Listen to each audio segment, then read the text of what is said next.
أعوذ بالله من الشيطان الرجيم بسم الله الرحمن الرحيم قد سمع الله قول التي تجادلك في زوجها وتشتكي إلى الله والله يسمع تحاوركما إن الله سميع بصير۔ اس صورت کے آغاز میں یا اس پارے کے آغاز میں اللہ رب العزت نے ایک خاتون کا ذکر کیا ہے۔ اصل میں زمانہ جاہلیت میں طلاق کا طریقہ کار یہ تھا کہ جب خاوند اپنی بیوی کو یہ کہہ دیتا کہ انت علی کظہر امی، تو میرے اوپر یا تیری پیٹھ میرے اوپر اسی طرح حرام ہے کہ جس طرح تو میری ماں ہے، یعنی جس طرح میری ماں کی میرے اوپر پیٹھ حرام ہے یا میری ہمشیرہ ہے تو میرے لیے اسی طرح ہے۔ تو یہ زمانہ جاہلیت میں سے طلاق کہا جاتا تھا جب کوئی خاوند اپنی بیوی کو یہ کہہ دیتا۔ تو یہ دونوں میاں بیوی بوڑھے تھے اور یہ جو عورت تھی خولہ رضی اللہ تعالی عنہا یہ بھی بوڑھی تھی۔ یہ نبی علیہ السلام کے پاس آئی اور رونے لگی کہ اللہ کے نبی علیہ السلام میرے تو بچے چھوٹے چھوٹے ہیں، میں کیا کروں گی، اس نے مجھے طلاق دے دی ہے، اب اس کا کیا حل ہے؟ اللہ کے نبی علیہ السلام نے فرمایا کہ اب اس نے طلاق دے دی ہے تو اس میں میں بھی کچھ نہیں کر سکتا، لہٰذا اللہ کے حکم کا انتظار کریں۔ وہ عورت بار بار اللہ کے نبی علیہ السلام سے جھگڑا کرتی رہی، سوال کرتی رہی۔ بہرکیف اللہ رب العزت نے قرآن نازل فرمایا کہ قد سمع اللہ قول التی تجادلک فی زوجها وتشتکی الی اللہ، کہ ہم نے وہ سب کچھ سن لیا ہے کہ جو یہ عورت آپ کے ساتھ لڑائی کر رہی ہے، جھگڑا کر رہی ہے، آپ سے بار بار سوال کر رہی ہے، تو آپ اسے کہہ دیں کہ اظہار کرنے سے طلاق واقع نہیں ہوتی، کسی کے کہہ دینے سے کہ تو میری ماں کی طرح مجھ پہ حرام ہے یا میری بہن کی طرح حرام ہے تو اس طرح طلاق واقع نہیں ہوتی، البتہ اس کا کفارہ ضرور ہے۔ اس کا کفارہ کیا ہے کہ ایک غلام آزاد کریں۔ اب چونکہ غلاموں کا دور نہیں ہے تو اس کا یہ ہے کہ آپ کسی ایک قیدی کو جو بلا وجہ ناجائز مقدمات میں جیلوں میں موجود ہے، آپ کسی اس قیدی کو رہائی دلا دیں۔ اور دوسرے نمبر پہ پھر آپ یہ کریں کہ آپ 60 روزے رکھیں، یعنی 2 ماہ کے روزے رکھیں بغیر کسی وقفے کے، 2 ماہ کے روزے مسلسل رکھیں۔ تیسرا اس کا کفارہ یہ پھر بنتا ہے کہ اگر آپ یہ بھی نہ کر سکیں تو پھر آپ 60 مساکین کو کھانا کھلائیں۔ یہ کام کریں تو پھر آپ کی جو ہے یہ اظہار کا جو کفارہ ہے یہ مکمل ہو جائے گا۔ یہ اللہ رب العزت نے حکم نازل فرمایا۔ اس کے بعد اللہ رب العزت فرماتے ہیں الم تر ان اللہ یعلم ما فی السماوات وما فی الارض ما یکون من نجوى ثلاثة الا هو رابعهم ولا خمسة الا هو سادسهم، کہ لوگوں اللہ رب العزت زمین اور آسمان کو دیکھ رہا ہے، اس کے جو بھی یہ معاملات ہیں سارے کے سارے اللہ رب العزت کے علم میں موجود ہیں، اور کوئی بھی ایسی مجلس نہیں ہوتی، کوئی بھی ایسی محفل نہیں ہوتی جس میں اللہ رب العزت موجود نہ ہو۔ یہاں پہ موجود ہونے کا مطلب یہ ہے کہ ذات کے اعتبار سے موجود نہیں ہے اللہ رب العزت، لیکن اپنے علم، سماعت اور بصارت کے اعتبار سے اللہ رب العزت ہمارے اندر موجود ہے۔ اللہ رب العزت فرماتے ہیں جب 2 بندے گفتگو کرتے ہیں تیسرا میں وہاں پہ ہوتا ہوں، 4 بندے ہوتے ہیں 5واں میں ہوتا ہوں، 5 بندے ہوتے ہیں 6واں میں ہوتا ہوں۔ غرض جتنی بھی مجلس ہوتی ہے، جتنے بھی بندے ہوتے ہیں وہاں پہ میں ہوتا ہوں، لیکن میں ہونا کیا مطلب ہے یہاں پہ اپنے علم، سماعت اور بصارت کے اعتبار سے ہونا ہے، جبکہ ذات کے اعتبار سے اللہ رب العزت الرحمن علی العرش استوى، 7 آسمانوں کے اوپر جو عرش مستوی ہے اس پہ اللہ رب العزت اپنی شان وہاں پہ موجود ہے۔ یہاں سے یہ بات کا پتہ چلتا ہے کہ انسان کو ہر قول و فعل یا ہر مجلس میں اللہ رب العزت سے انتہائی زیادہ سنجیدگی کے ساتھ کوئی بھی فیصلہ کرنا چاہیے، اور کسی قسم کی باتیں جو لغویات میں شامل ہیں ان سے گریز کرنا چاہیے، چونکہ اللہ رب العزت ہماری باتوں کو سن بھی رہے ہیں اور دیکھ بھی رہے ہیں۔ اس کے بعد اللہ رب العزت فرماتے ہیں یا ایھا الذین آمنوا اتقوا اللہ ولتنظر نفس ما قدمت لغد واتقوا اللہ ان اللہ خبیر بما تعملون۔ اے ایمان والو، اللہ رب العزت سے ڈر جاؤ۔ آپ یہ دیکھیں کہ آپ نے آگے کیا بھیجا ہے، یعنی ہم نے فوت ہونا ہے تو آیا کہ ہم نے اپنی قبر کا بھی انتظام کیا ہے کہ قبر میں ہمارے کون سے ایسے ذرائع ہوں گے جن ذرائع سے ہماری قبر روشن ہوگی۔ ہم نے قبر میں جانا ہے، سوالات ہوں گے، یا ہماری وفات کا جو وقت ہوگا، ہماری وفات کے وقت کون سے سوالات، یا وفات کے وقت ہمارے اوپر تنگی والا معاملہ کیا جائے گا یا آسانی والا معاملہ کیا جائے گا، اور پھر کل قیامت کے دن جب اللہ رب العزت سب کو اٹھائیں گے، سوالات و جوابات ہوں گے، تو اس موقع پہ ہم نے کیا تیاری کی ہے، کیا سوالات کے جواب دے سکیں گے۔ تو اللہ رب العزت یہ فرماتے ہیں کہ کل آپ سے حساب ہوگا، آپ اللہ رب العزت سے ڈر جائیں، جس طرح ڈرنے کا حق ہے اس طرح ڈر جائیں اور اپنی جانوں کو ہلاکت میں نہ ڈالیں۔ وَلَا تَكُونُوا كَالَّذِينَ نَسُوا اللَّهَ فَأَنسَاهُمْ أَنفُسَهُمْ أُولَٰئِكَ هُمُ الْفَاسِقُونَ کہ آپ لوگ ایسے نہ بن جائیں کہ آپ لوگ اللہ کو بلا دیں۔ کیوں؟ اگر آپ نے اللہ کو بلا دیا فَأَنسَاهُمْ أَنفُسَهُمْ، وہ بھی آپ کے نفسوں کو اسی طرح بھلا دے گا۔ چونکہ آج آپ نے دنیا میں رہتے ہوئے اپنی تجارت کو، اپنے مال و متاع کو، اپنے کاروبار کو، اپنی فیکٹری کے معاملات کو یا دیگر چیزوں کو اللہ کے احکامات سے مقدم رکھا اور اللہ رب العزت کی یاد سے غافل رہے، صرف اس لیے کہ کھائیں گے کہاں سے، پیئیں گے کہاں سے، پہنیں گے کہاں سے، تو پھر یاد رکھنا کل قیامت کے دن اللہ رب العزت فرماتے ہیں ہم بھی آپ کو بھلا دیں گے۔ چونکہ جس نے دنیا میں رہ کے ہمیں یاد نہیں کیا، ہماری حمد و ثنا بیان نہیں کی اور ہمارے سامنے وہ سجدہ نہیں کیا، اس نے ہمارے سامنے جھکا نہیں ہے، نماز قیام کا اہتمام نہیں کیا، تو کل قیامت کے دن ایسے بندے کا ہمارے یہاں بھی کوئی چیز نہیں ہوگی۔ لا یستوی اصحاب النار و اصحاب الجنہ، اصحاب الجنۃ هم الفائزون۔ اور یہ یاد رکھو کہ جنت اور جہنم میں جانے والی یہ برابر نہیں ہے۔ جنت کے ساتھی کون ہیں؟ کہ جو دنیا میں رہتے ہوئے قرآن و سنت کی ہو بہو پیروی کرتے ہیں، وہ سیاسی اعتبار سے ہو، وہ اقتصادی اعتبار سے ہو، وہ معاشی اعتبار سے ہو، یا پھر وہ نماز کے معاملات ہوں، زکوٰۃ کے معاملات ہوں، حج زکوٰۃ، جس طرح جتنے جو بھی معاملات ہیں ہماری زندگی کے سب معاملات اللہ رب العزت کے بتائے ہوئے طریقے پہ کرتا ہے، یہی لوگ آخر میں جنت میں جائیں گے، اور جو ان چیزوں کو ٹھکرا دیتا ہے وہ جہنم میں جائیں گے۔ اور جنتی اور جہنمی دونوں برابر نہیں ہوں گے۔ جنتی اپنی آسائشوں میں اور اپنے آرام والے بستروں پہ ہوں گے، جبکہ جو جہنمی ہوں گے وہ جہنم میں گل سڑ رہے ہوں گے۔ اور لو انزلنا هذا القرآن على جبل لرأيته خاشعا متصدعا من خشية اللہ کہ لوگوں اگر ہم اس قرآن کو پہاڑوں پہ نازل کر دیتے تو وہ اس قرآن کے بوجھ کی وجہ سے ریزہ ریزہ ہو جاتے۔ ہم نے حضرت انسان کے سینے پہ سے نازل کیا ہے، لیکن انسان نے اس کی قدر نہیں کی، اس کی بے توقیری کرتا ہے۔ اس کا مطلب یہ ہے کہ چند لوگ تو ہیں جو اسے اچھی طرح پڑھتے ہیں، کہ خوبصورت کر کے پڑھتے ہیں، اسے سننے کا اہتمام کرتے ہیں اور ادارے قائم کرتے ہیں، مساجد بناتے ہیں، جبکہ جو اس سے الگ لوگ ہیں وہ کبھی بھی مساجد میں نہیں آتے، یا آتے ہیں اپنے استعمال کے لیے آتے ہیں۔ یعنی کہ اب یہاں پہ جس طرح دکانیں ہیں، کوئی مسجد میں آ جائے تو اپنی قضاء حاجت کے لیے آتا ہے، بیت الخلاء میں جانے کے لیے آتا ہے، یا اسے پانی کی ضرورت ہے تو وہ پانی پینے کے لیے آ جاتا ہے۔ حتیٰ کہ میں نے ایسے لوگ دیکھے ہیں جو یہاں پہ دکانوں چوکوں چرستوں میں پورا دن لغویات میں مشغول رہتے ہیں، صرف سحری اور افطاری کے وقت ادھر آتے ہیں کھانا کھانے، اور اس کے بعد وہ فوری چلے جاتے ہیں، نماز بھی نہیں پڑھتے۔ ایسے لوگ بھی یہاں پہ موجود ہیں۔ یہ انہی لوگوں کے متعلق اللہ رب یعنی کہ یہ جو لوگ ہیں انہوں نے قرآن کی بے قدری کی ہے اور مساجد کی جو ہے انہوں نے بے توقیری کی ہے۔ اس کے بعد اللہ رب العزت فرماتے ہیں سورۃ الممتحنہ کے آغاز میں، یا ایھا الذین آمنوا لا تتخذوا عدوی وعدوکم اولیاء تلقون الیہم بالمودۃ وقد کفروا بما جاءکم من الحق۔ اس صورت میں اللہ رب العزت نے یہ مسائل بیان کیے ہیں، چونکہ ابھی مسلمان مدینہ منورہ کی طرف ہجرت کر کے جا رہے تھے تو ان کے بچے جو تھے یا بیویاں تھیں یہ ابھی مکہ میں ہی موجود تھیں، تو اللہ رب العزت نے ان سے یہ جو لوگ تھے، یہ جو مہاجر تھے،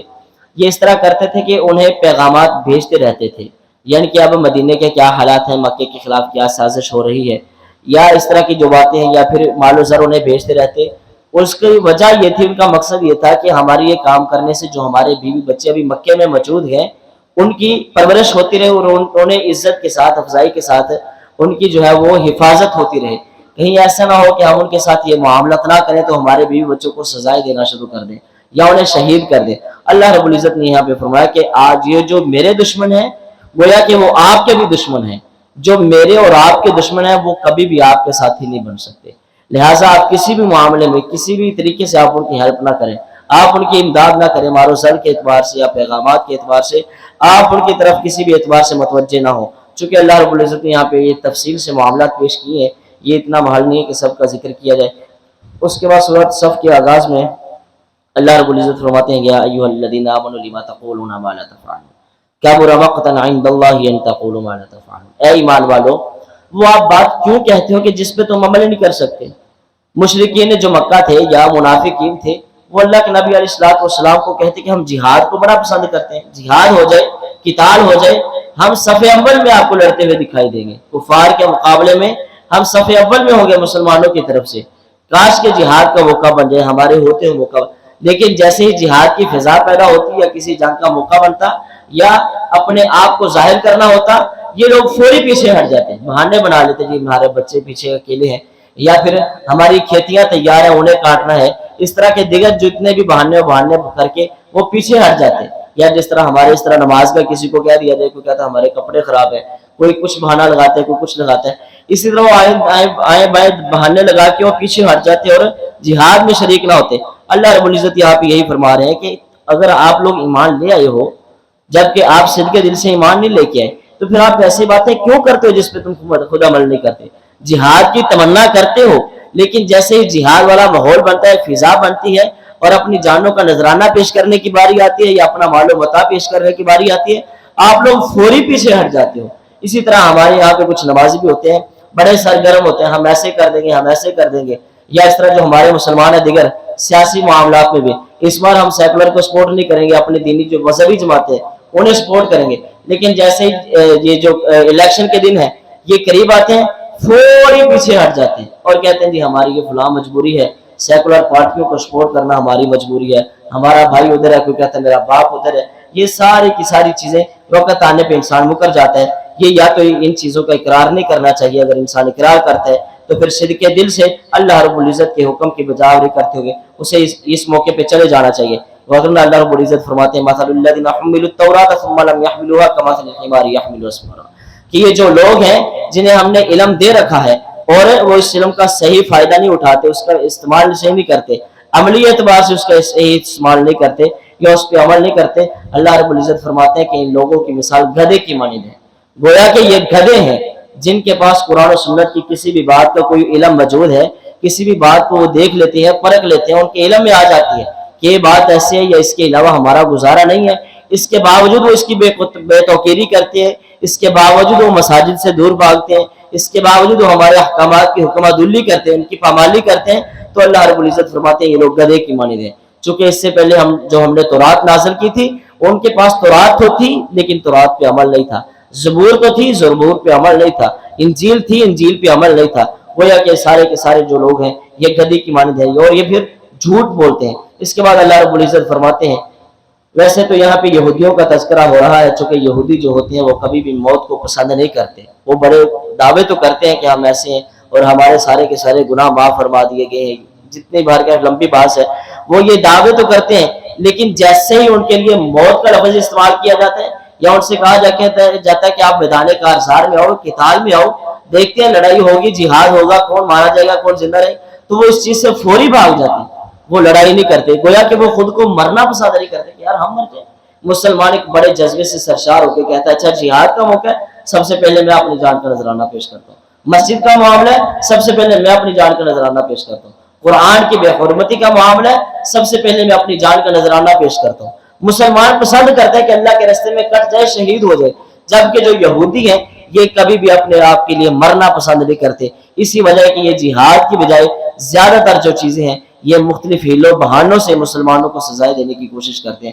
یعنی کہ یہ جس طرح ابھی ہمارے جو موجودہ معاملہ ہے قرض کے نیچے ہم دبے ہوئے ہیں، یہ اسی حوالے سے یہ گویا کہ ان کے لیے یہی جہاد ہے کہ یہ یہی جہاد کر رہے ہیں کہ ہمیں انہوں نے مزید قرض کے نیچے لا لا کے اس طرح دبا دیا اور پھر اوپر سے اپنی شرطیں منوا رہے ہیں، گویا کہ ہمارے اوپر مہنگائی بڑھ رہی ہے، یہ ان کی طرف سے گویا کہ لڑائی جاری ہے۔ اب ہمیں اس کا تدارک کرنا ہوگا۔ اس کے بعد اللہ رب العزت نے فرمایا قل ان الموت الذین تفرون منه فانه ملاقیکم ثم تردون الى عالم الغیب والشہادہ فینبئکم بما کنتم تعملون، کہ موت آپ جہاں بھی چلے جائیں موت نے آپ کو آ کے لینے لینا، جس طرح ہم نے کل پڑھا تھا یا معشر الجن والانس ان استطعتم ان تنفذوا من اقطار السماوات والارض فانفذوا لا تنفذون الا بسلطان۔ آپ اللہ رب العزت کی یہ جو زمین ہے یا کائنات ہے آپ اس سے باہر نکل ہی نہیں سکتے۔ دیکھ لیں کتنی آبادیاں بن گئی، زمین کا پھیلاؤ کتنا ہو رہا ہے، اور کبھی بھی کسی نے آسمان اور زمین کا کنارہ ابھی تک تلاش نہیں کیا، اور یہ ساری کی ساری چیزیں اللہ رب العزت نے بغیر ستون کے کھڑی کی ہیں۔ فرمایا کہ آپ جہاں بھی چلے جائیں موت آپ کو فَإِنَّهُ مُلَاقِيكُمْ، آپ سے وہیں پہ ملاقات کرے گی۔ اگر آپ کی موت مسجد میں لکھی ہے، آپ گھر میں موجود ہیں، تو کسی دائیں بائیں بہانے سے موت آپ کو مسجد میں لے کے آئے گی۔ اگر آپ کی موت کسی سواری میں لکھی ہے، گاڑی میں لکھی ہے، تو کسی نہ کسی بہانے سے آپ گاڑی میں سوار ہو جائیں گے۔ اگر آپ کے لیے جہاد میں موت لکھی ہے، بھلے سے آپ جہاد کے منکر ہیں یا بھلے سے آپ میدان کارزار میں جانے کے لیے تیار نہیں ہیں، لیکن اللہ رب العزت کو نہ کہ ایسا وسیلہ بنا دیتے ہیں کہ آپ جہاد میں چلے جاتے ہیں، وہاں پہ آپ کو شہادت کی موت نصیب ہو جاتی ہے۔ اللہ رب العزت سے دعا ہے کہ ہمیں جب بھی وہ موت دے شہادت کی موت نصیب فرمائے اور اپنے مقربین بندوں میں سے وہ موت نصیب فرمائے۔ اس کے بعد اللہ رب العزت فرماتے ہیں یا ایھا الذین آمنوا لا تلہکم اموالکم ولا اولادکم عن ذکر اللہ، کہ اے لوگوں دیکھنا کہیں تمہاری اولاد اور تمہارا جو مال ہے یہ تمہیں ہلاکت میں نہ ڈال دے، اللہ کے ذکر سے تمہیں غافل نہ کر دے۔ چونکہ اگر آپ لوگ اللہ سے غافل ہو گئے، اس کے ذکر سے غافل ہو گئے، اس مال اور اولاد کی وجہ سے، چونکہ یہ دونوں چیزیں دنیا میں رہ جانی ہیں۔ اگلی صورت میں فرمایا انما اموالکم واولادکم فتنہ، یہ دونوں چیزیں فتنے ہیں، مال بھی فتنہ ہے، اولاد بھی فتنہ ہے۔ انسان مال کماتا ہے اولاد کے لیے، حلال حرام جس طرح کہا رہا ہے کہ میرے بچوں کا پیٹ پل جائے، میرے بچوں کا پیٹ پل جائے، میری آسائشیں پوری ہو جائیں، مال وہ کماتا چلا جاتا ہے۔ گویا کہ وہ مال حرام کما رہا ہے، یہ بھی فتنہ، اور جس اولاد کے لیے کما رہا ہے وہ بھی اس کے لیے فتنہ بن جاتی ہے۔ اس کے بعد سورۃ طلاق میں اللہ رب العزت نے طلاق کے مسائل بیان کیے ہیں کافی تفصیل کے ساتھ، اور اللہ کے نبی علیہ الصلوۃ والسلام کو یعنی کہ جو آیات نازل کی گئی ہیں، جس طرح نکاح کرنا ایک بڑا ہی مبارک عمل ہے، اور اس سے انسان کے زندگی میں ایک بڑا پرلطف اور سکون والا ماحول بن جاتا ہے۔ اگر میاں بیوی کا آپس میں اچھی طرح نباہ نہ ہو رہا ہو، ان کے درمیان چپکلش چل رہی ہو، کوشش تو کریں اسے ٹھیک کرنے کی، لیکن اگر ٹھیک نہ ہو رہی ہو تو وہاں پہ طلاق والا معاملہ کر لینا زیادہ بہتر ہے۔ ساری زندگی لڑ کے اور مر کے جینے سے بہتر ہے کہ انسان ایک دن فیصلہ کرے اور طلاق لے لے۔ مرد کے پاس یہ اختیار ہے کہ اسے طلاق دے دے، اور عورت کے پاس یہ اختیار ہے کہ وہ خلا لے لے۔ بجا کے انسان ساری زندگی صرف اس لیے کوئی طلاق دینا اچھی بات نہیں ہے، یہ ہے ویسے ہے، جبکہ اللہ کے نبی علیہ الصلوۃ والسلام نے خود طلاق دی ہے۔ اللہ کے نبی علیہ الصلوۃ والسلام نے خود اپنی بیوی کو طلاق دی ہے، جب اس نے کہا اعوذ باللہ منک، میں تجھ سے اللہ کی پناہ میں آتا ہوں،